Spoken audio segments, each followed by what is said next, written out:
Get ready. Hold on. Get set. It's time for the Mouth of Matuszak radio show. Good morning. Welcome. It is Wednesday, July 16th, 2014, and I am on live at this time, but the podcast will be up sometime later in the day for those of you who can't be here to listen to us live. I want to welcome my listeners out there. I know you're gaining in number. I'm sure you appreciate the show in its current format where we have extremely limited interruptions and no commercials. Just want to warn you, that's no commercials yet. We'll be building those and possible bumper music and lead-ins as time goes on. So stay tuned as our show becomes more entertaining, as well as bringing you more options out there for your capitalistic minds and abilities and options out there. Well, without further ado, what do we have to talk about here on this wonderful Wednesday morning? Well, for one thing, down here in the neck of the woods where I am, in this itty-bitty little dot of a state called Texas, we have some overcast skies going on here and possible little scattered rain showers, which is a good thing because we can use every drop of rain we can get down here. Texas is still in an ongoing drought. In fact, almost bi-monthly now, going back a couple of years, Governor Perry has had to renew a statewide drought state of emergency that affects, including the aquifer that feeds my community down here. And things are much worse farther south and farther north from where I live. So those of you who are praying people, to whichever deities you pray, please pray for rain in Texas. Every drop is much appreciated. My garden will thank you.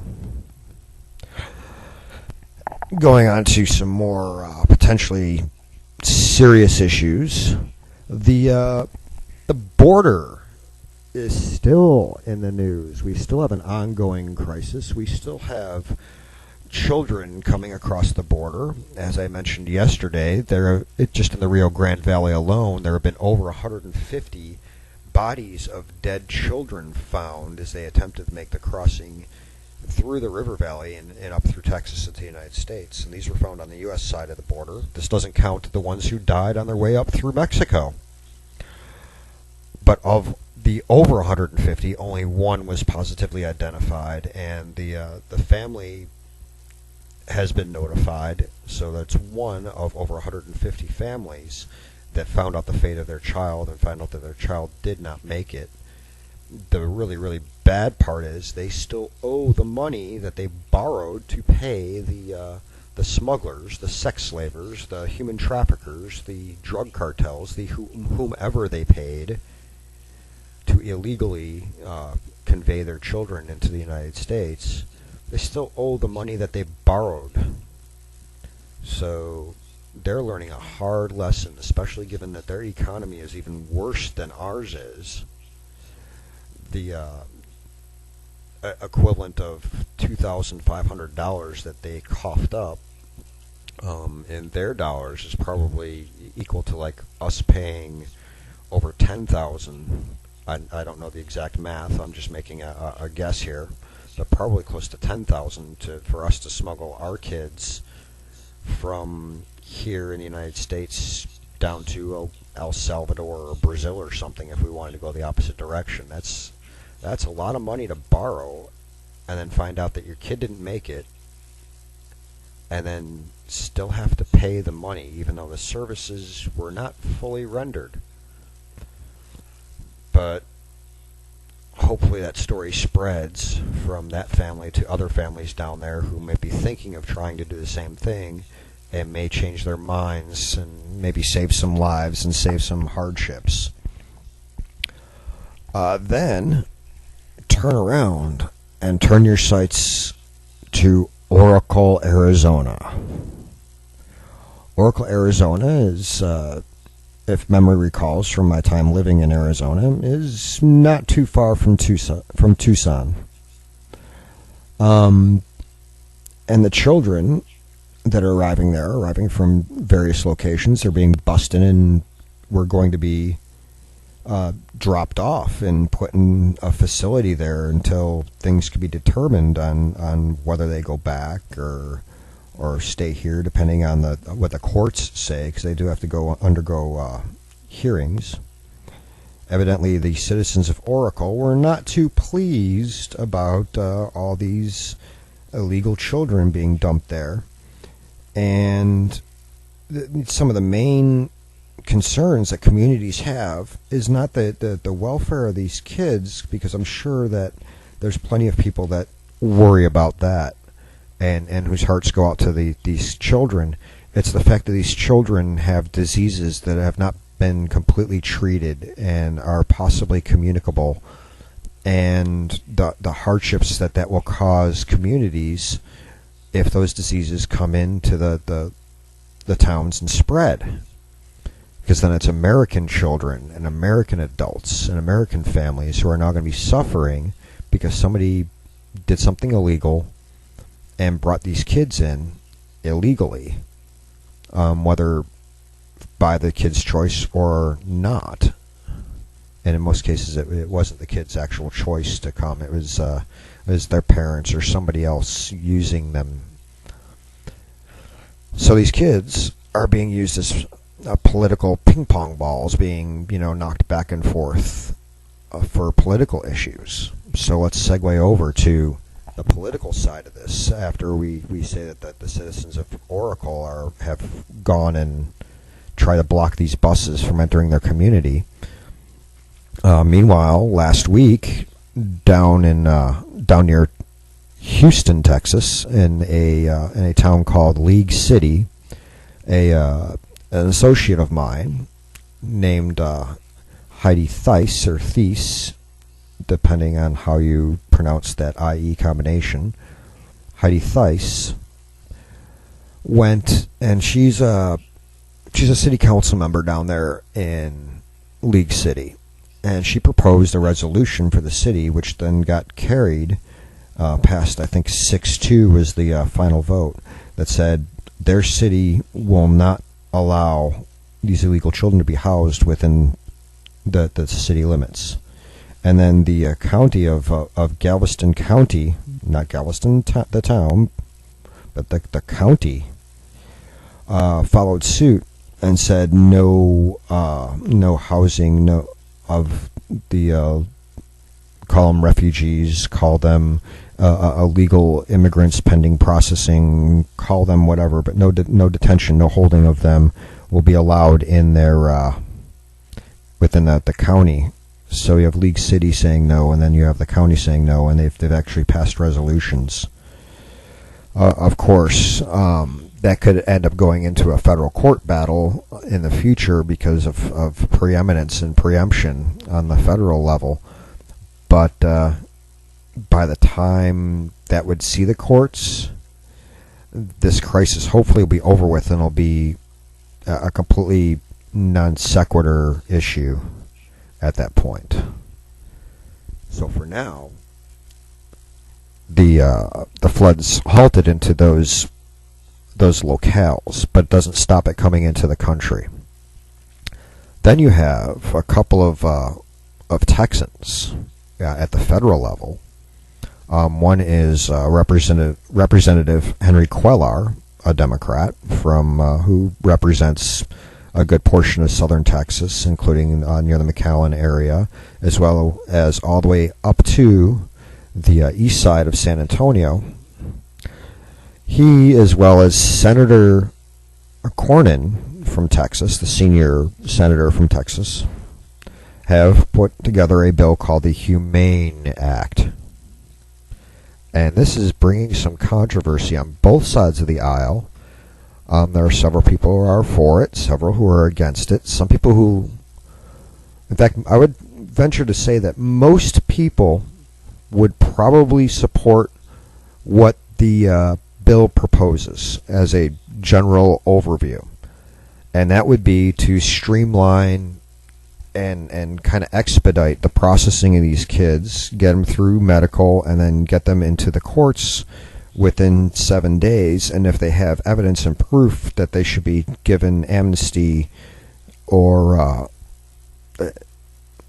asylum is probably a better word than amnesty, granted asylum or refugee status, if they don't have proof of that, they don't have proof that they were being traded for sex slavery, or they were being they're running away from actual political oppression or something along those lines. If they don't have that proof, well, then they get sent back home just as quickly.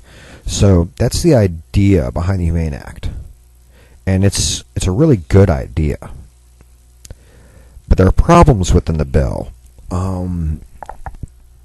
Those of you who are so inclined can swing over to redstate.com, and Eric Erickson, who pretty much runs Red State, good guy. He's also on the radio out of WSB in Atlanta. He's filled in for Rush Limbaugh a couple of times.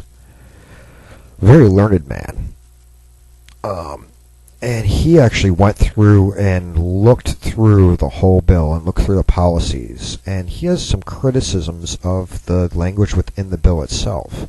And this is where Americans need to be cautious. You don't just take a bill and what its quick blurb is on what it's going to do and say, oh, that sounds like a good idea. You have to read the fine print. I mean, it's gotten us in trouble with things like Obamacare and other bills that have come out there. People didn't bother to read the whole bills. They just said, oh, this sounds great. You know, tell your congressman to vote for it without finding out what they were really voting for. You know, sorry that the briefing notes don't cover all the verbiage and language in the bill itself. And Eric kind of brings up things for your attention that it kind of overturns, or is meant to overturn, some of the policies that Obama implemented, like the Deferred Action for Childhood Arrivals, the DACA program, which he did without congressional approval, by the way, which is unconstitutional for him to do. But the whole HUMANE Act allows certain increased powers to certain segments of the executive bureaucracy, which perhaps they should not have comprehensive control over without congressional oversight. And that's one of the biggest questions I see here coming from Eric. And that is, like, for one thing, is and he's got the quote right here in his article over at Red State. It says, the Secretary of Homeland Security can submit the appropriate congressional committees a comprehensive strategy for gaining and maintaining situational awareness of operational control of high traffic areas. Which kind of sounds good, except for that one word, comprehensive.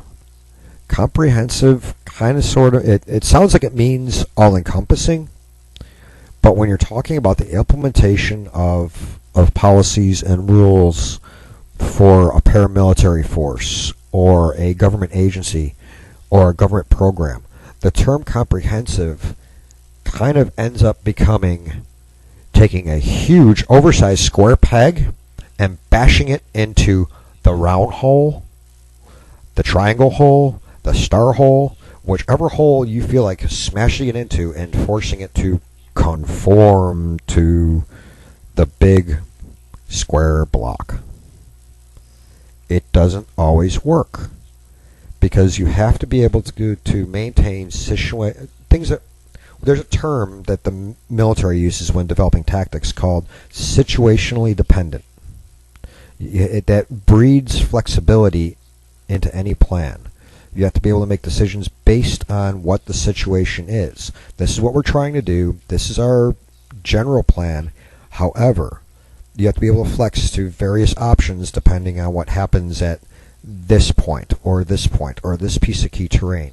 Well, all these high traffic areas are pieces of key terrain. The people coming through them are part of key terrain by current military doctrine.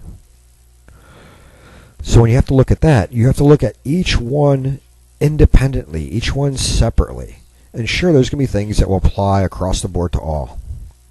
But each one's going to have its eaches. It's going to have its special little things that are going to require to be addressed to it in order to make it work.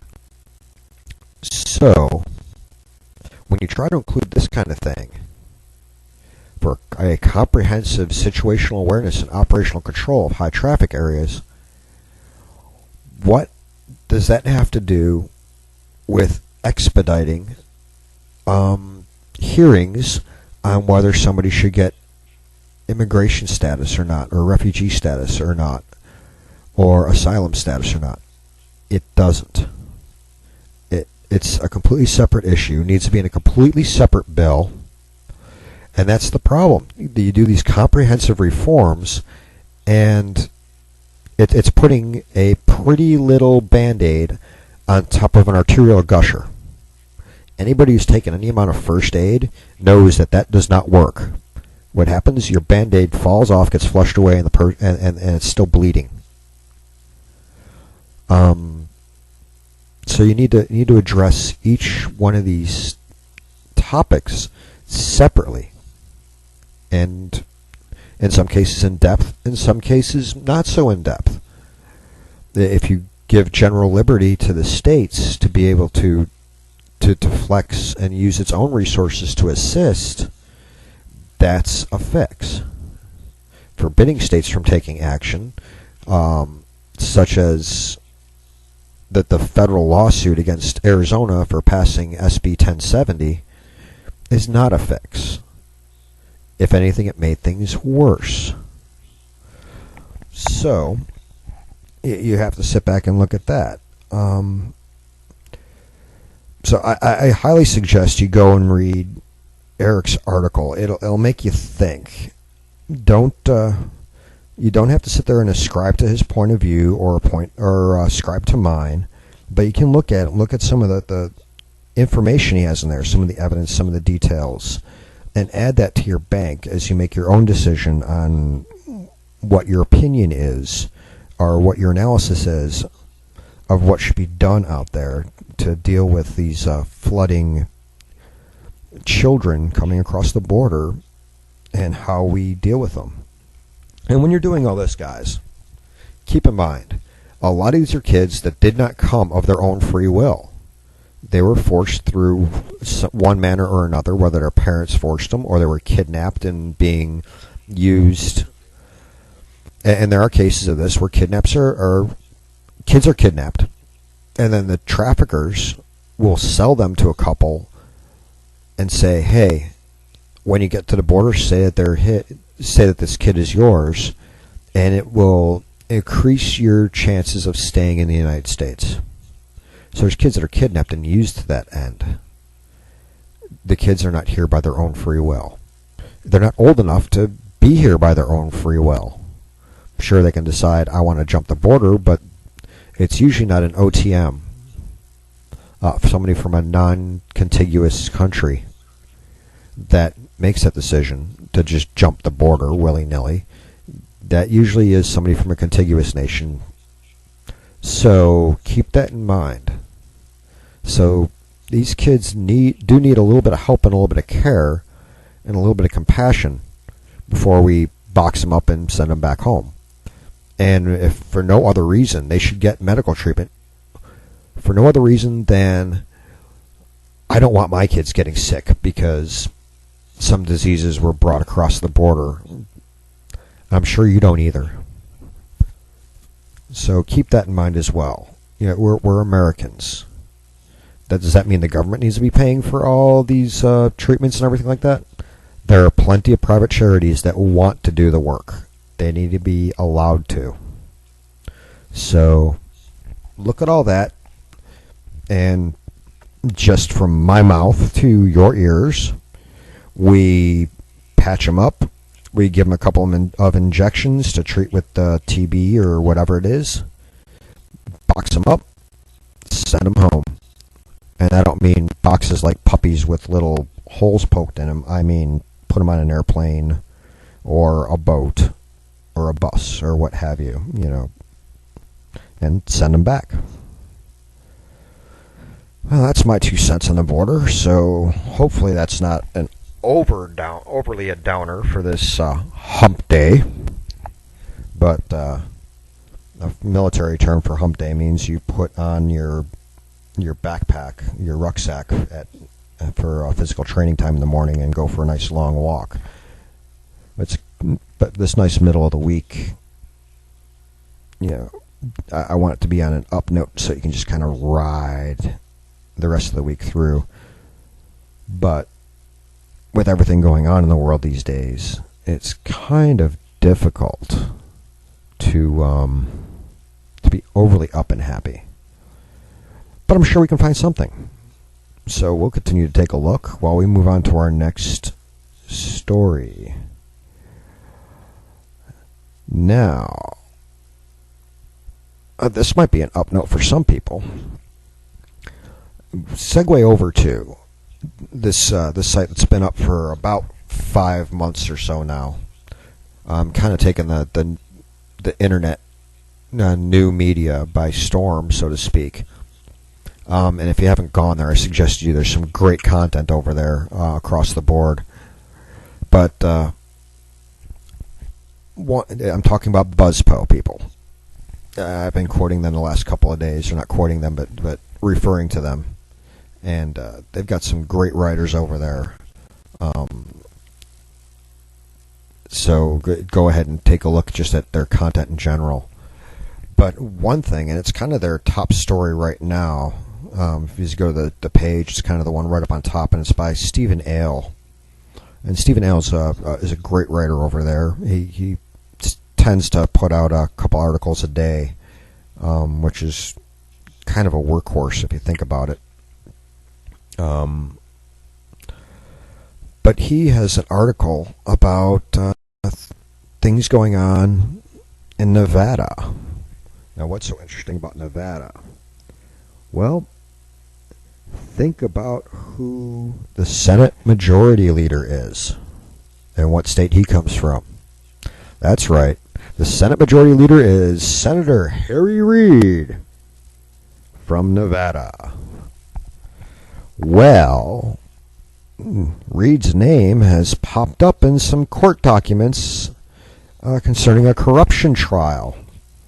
However, Eric Holder refuses to investigate his same party buddy there on his direct involvement or indirect involvement or whatever the case might be, just whether he was even involved or not. There's been no real investigation into it. Every time his name comes up, it kind of gets dropped out of the investigation. But yet Harry Reid's name has popped up in these court documents. And what it refers to is gambling and things involved in the gaming community. And by gaming, I'm not talking about people who dress up like they're back in the Middle Ages and bash each other with rubber swords, or people who sit around a table and roll dice. No, I'm talking about people who stand around a table with chips or money and roll dice and make bets. I'm talking about your gambling gaming, your casino gaming.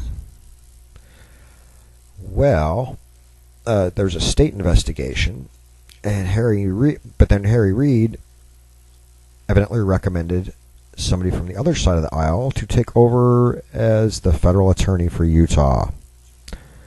Of course, that caused a little bit of an uprise within his own party, but he still managed to get reelected. Well, that new attorney dropped the case due to conflict of interest. Of course, that's just a coincidence, right? Yeah, conspiracy theory, that one around. Is it or isn't? Or let me say that again so I can enunciate it so you can hear what I'm saying. Is it or is it not a coincidence? You decide. Anyway, as Stephen Ale writes, two local prosecutors, one Democrat, one Republican, took up the case. They filed criminal charges against two former Republican state attorney generals, John Swallow and Mark, I'm going to get this name right, Shurtleff. The charges against them include bribery, graft, receiving illegal gifts, evidence tampering, unlawful activity, a whole laundry list of no-nos. And then you have Harry Reid, whose name pops up here and there. Coming from Nevada, he represents Las Vegas, one of the biggest gambling cities in the United States, if not still the biggest. And then there's a quote here from Mr. Reid that he was talking to reporters about his interest or involvement in the gaming community. And he says, I, at one time in my career, was chairman of the Nevada Gaming Commission, which is the regulator for gaming in Nevada. I was there when gaming went to New Jersey. I do not believe in internet gaming. I know how hard gambling is to control. I had my life threatened on more than one occasion as a result of untoward people who were involved in Nevada gaming. I was involved in shutting down major hotels because of their involvement with organized crime. The commodity of gaming is cash. Dollars, ducats, money, greenbacks. And someone asked me if I oppose a study. I don't oppose a study. If anybody wants to study it, they can study it. But unless I am convinced differently, I do not favor internet gambling. Well, Mr. Reid, you really need to look at that quote a little bit and really think about this. You shut down major hotels because of involvement in organized crime? Just one question for you, Mr. Reid. What are you going to shut down the SEIU for their involvement in organized crime and violence and extortion against whistleblowers within the VA? Put your money where your mouth is. Shut them down. You're going to shut down the hotels because of their involvement? What about the unions? Okay, back to the original topic. I segued off a little bit there. I went on a tangent. Probably get more into that tangent later on. But Harry Reid also lent his support to a bill to legalize online gambling. Wait a second. He opposes it, but he supports a bill legalizing it. What is it, bud? Did your view, your perception evolve over time, or did it evolve over greenbacks, cash, ducats, money? Why? Why did it evolve? Well,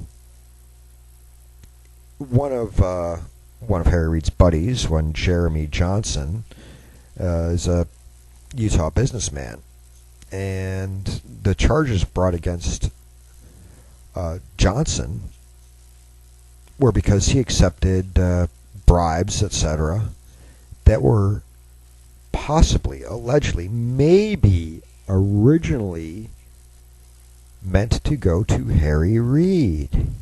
Whether or not Harry got them or not is a different story, but that's the charge.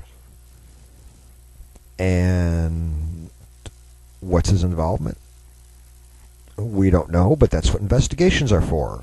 Now, should this be investigated? Yes. And whatever the facts determine is how, or the way to proceed from there should be determined. But you don't deny the facts. You don't obfuscate them and hide them. You investigate them. then decide if action is necessary, and if so, what that might be. So, there we go with our selective prosecution by our Attorney General, our Federal Attorney General. But go and take a look at the article by Mr. Ale, by Stephen Ale, over at BuzzPo. He does a great job of labeling this out and puts some really interesting language in here that kind of makes you think, and is entertaining as well.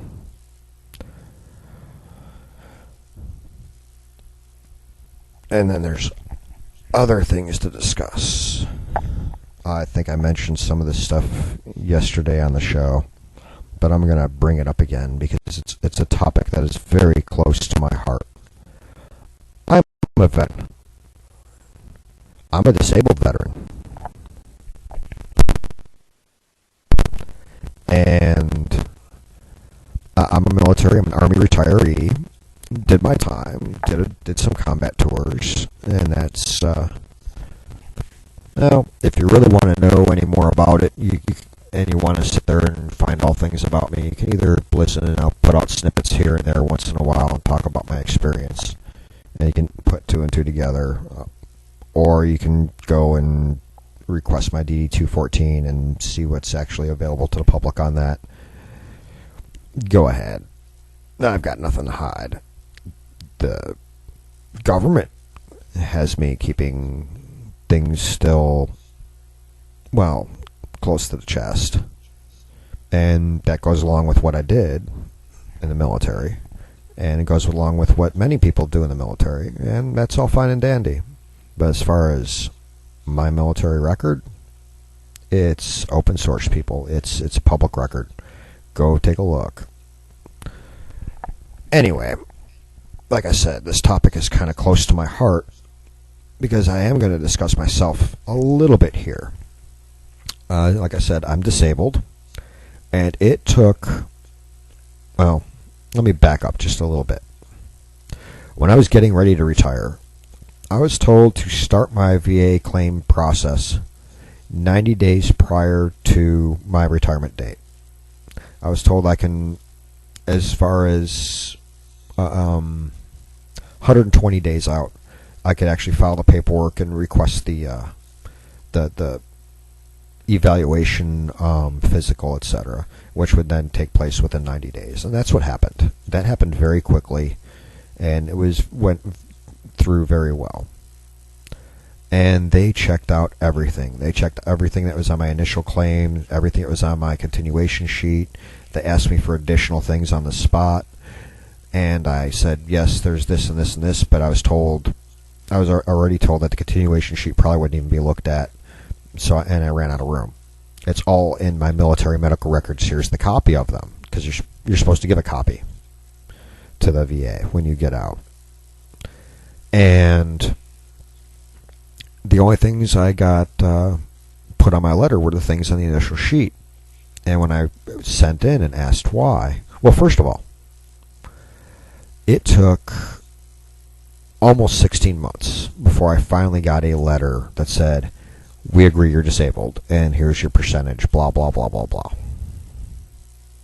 I had a military pension, so whatever the percentage I was labeled as, unless it was 100%, wasn't going to affect much as far as my pension goes anyway. All it was going to affect is my benefits and what I could continue to receive treatment from through the VA. Or medications, as I was on several when I first got out. I've done things since and changed my diet up and don't need as many of them, thankfully. But in any way, shape, or form, 16 months, and only the things on the front of the actual claim form. The continuation sheet was not even addressed. No percentages assigned. I got you listed things on the continuation sheet. However, your continuation sheet is rendered illegible due to no fault of the claimant, meaning me. You have to go and refile for further evaluation of these things, which, because it's a non-initial claim, might be delayed, blah, blah, blah. Well, 16 months was a little long, especially since there were only 3 things that they looked at and not the whole list of other issues. Not crying and complaining. I am fine. I have medical coverage to take care of those other issues anyway, if I so need to. But it would have been nice to have them recognized somewhere in there instead of just ignored. Well, now you have whistleblower Christine Rule going before Congress talking about the evaluation system. This is before you even get into the VHA, the Veterans Health Administration or Association or agency or whatever it is that runs the VA clinics, the VHA. This isn't getting into where you're getting treatment or sitting on a secret waiting list hoping to someday get treatment. This is before that even happens. When you're talking about getting your benefits letter in the first place, where you're ascribed your percentage of disability, which then determines what benefits you're eligible for. It's not enough that you served and went somewhere and got shot at. You actually have to have been affected by some metric that they determine through their tables and charts. And it seems like it's partially arbitrary almost. Anyway, the average for receiving a benefits letter from the VA is currently 249 days. Before I got out, especially if you filed within the 90 days prior, it was supposed to be expedited, and if you were retiring, your benefits are supposed to start on the day that you receive your first pension check. That didn't happen with me. It happened to several people who retired before I did, while Bush was still in office. But when I retired in 2011, it was no longer the case. It was the policy, but it wasn't happening like that. Well, Kristen Rule talks about why some of this is happening, and she kind of comes out and just blows the whistle again on the VA. And there's an article over here in BuzzPo written by yours truly that talks about her committee meeting, and the entire congressional committee hearing lasted over 5 hours and went almost to 1 o'clock in the morning Eastern time on the 15th, and that the hearing was actually scheduled for Tuesday evening. And Kristen talks about not only things that were done over at the VA when people were filing their claims where their records were shredded or hidden away or somehow lost or disposed of in some way, shape, or form, and other malfeasance that was going on within the VA and other corruption and other ways of avoiding actually doing their jobs that they're being paid for. Well, when she first came out and started talking about this going on at her Pennsylvania clinic in the area that she worked when she worked for the VA, she was a target of reprisals.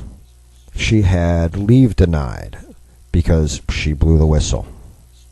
She had her car dented up and dinged up and keyed and messed up and hot coffee spilled all over it and all kinds of little harassing acts of mischief meant to intimidate her. How dare you tell the truth about what's going on and what we really do here? And in this congressional hearing on why it takes so long to get the benefits processed, to get the benefits claims processed, she, very up close at the beginning, talks about a lot of the reprisals that she underwent. Now, back on July 9th, there was a congressional hearing on actual whistleblower reprisals and retaliation that was going on. So this connects very, very much back to that hearing, because it's still going on. It's not just this happened in the past. This is still happening, folks. So if you read my BuzzPo article, you can see where some of this is still ongoing. One of my coworkers back when I was still over at Brennerbrief, Patricia Campion, wrote several articles, and her sources were targeted. Her articles were targeted for harassment, and I kind of detail some of that that was going on. So please go and read the article. And like I said, these are just examples. This stuff is going on all throughout the VA. Several weeks ago, I wrote an article about a friend of a friend named Harold. And Harold got gamed in the system. He got his appointments kicked down the road. But that's not all that happened to him. He had a nurse decide that he should not get his antibiotics for an infection. A nurse, despite the fact the doctor prescribed it.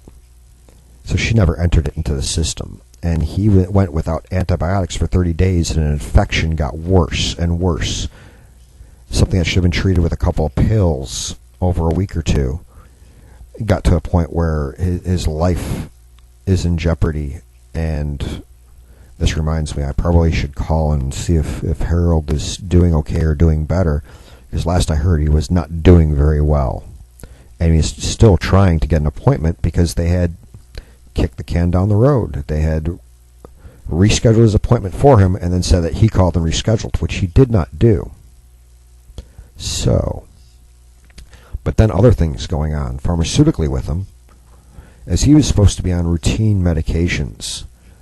And some of those medications, the VA ships medications, especially to veterans who can't make it to the pharmacy under their own power on a regular basis. And they ship them out monthly, normally in monthly supplies. Well, he's supposed to be getting 240 pills of one medication, and they arrived the first time. There were 40 pills short, so he got 200. Then, several other times he was shorted in various amounts, but usually it was an entire bottle of manufacturer's bottle, still sealed from the manufacturer, of 100 pills that he was shorted. And these were prescribed narcotics, and they were disappearing from the pharmacy mailroom, never being mailed out. So, stick that in your little thought bank, add that little fact in there, and this is just one. How many other people is this happening to, where their meds are being stolen by VA workers? And where are those medications going? To the street? Homeless shelters? Wherever. If they're going to somebody that legitimately needs them, well, why are you shorting a veteran who needs them too? That's kind of bad. In fact, it's very bad. But if you're using them for illicit sales on the street, that is beyond criminal. Keeping all of the above in mind, go ahead and read my article and go over to Brennerbrief News and look at Patricia Campion's various articles, as well as my article on Harold, and see what's really going on with the VA. In fact, I just recently saw a comment on one of my articles on Sloan Gibson, where my article was straight up news. This is he said, she said, policies that are implemented word for word, blah, blah, blah. No opinion put in there. On purpose. It was a news story. And somebody put a comment on there about how everything Sloan Gibson is doing is nothing but obfuscation and smoke screens and trying to whitewash things. And the person who made that comment is correct. It's a pretty band-aid on an arterial gusher. It doesn't work. Wow. We've covered a whole whopping 3 topics, and the show is coming down to close to over.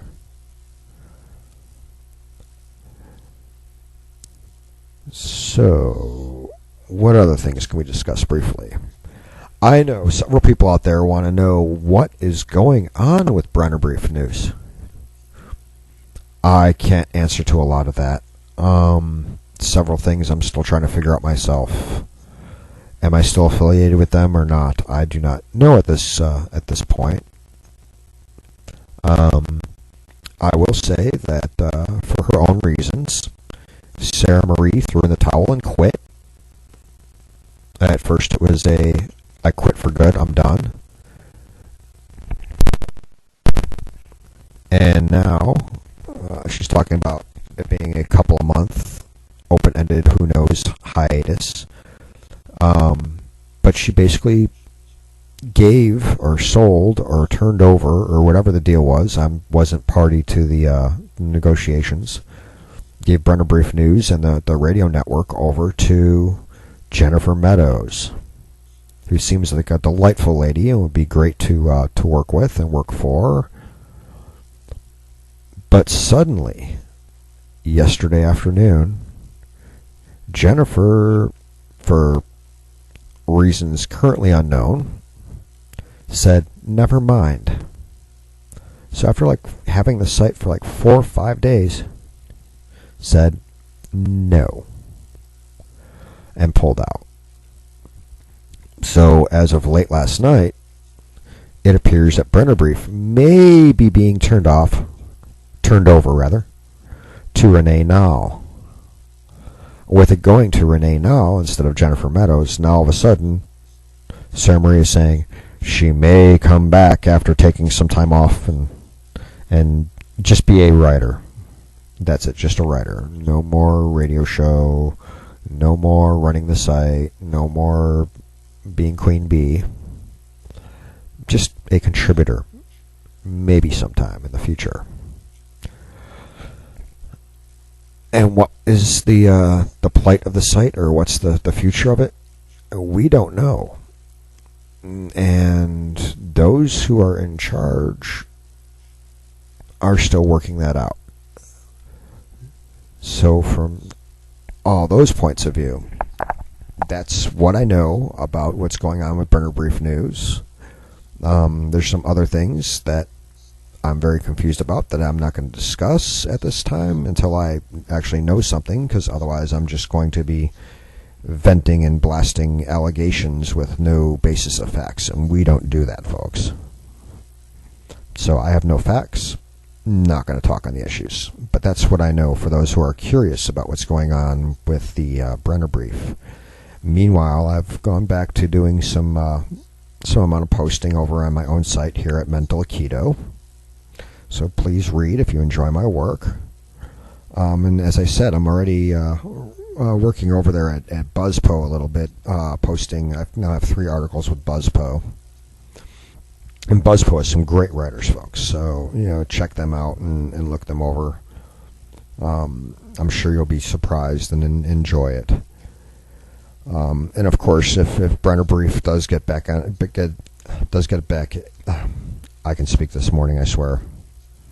Does get its feet back under it and get going again. It has a lot of potential, and there's a lot of great writers and a lot of great editors and some new talent over there that are finding that they have the voice and have the abilities and the capabilities, like Matt Lamb, who's currently a student over at Loyola University up in Chicago.